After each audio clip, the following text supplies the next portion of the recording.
முந்தின நாள் நைட்டே பசங்களுக்கு ஸ்நாக்ஸ் கொடுத்து விட்றதுக்காக கடலையை உரிச்சு ஊற வச்சுட்டேன். அது இல்லாமல் பட்டர் காலி ஆயிடுச்சு. அதனால 2 வீக்ஸாக வந்து பாலாடை வந்து கலெக்ட் பண்ணிக்கிட்டு இருந்தேன். அதையும் எடுத்து வெளியில் வச்சாச்சு. இன்றைக்கி பசங்களுக்கு முருங்கீரை சாதம் தான் ரெடி பண்ணுறேன்.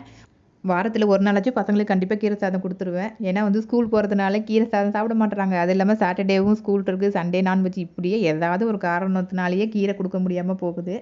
அதுக்காகவே செஞ்சு கொடுத்து விட்டுருவேன். இந்த மாதிரி பண்ணால் தான் என் பசங்களுக்கு முருங்கீரை சாதம் ரொம்ப பிடிக்கும்.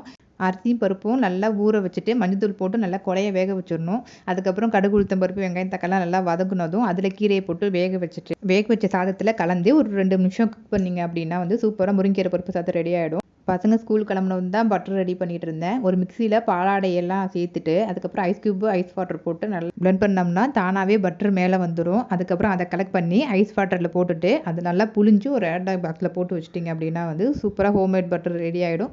எனக்கு பிடிச்ச பட்டர் தோசை தான் போட்டு சாப்பிட்டேன். நாளைக்கு பார்க்கலாம்.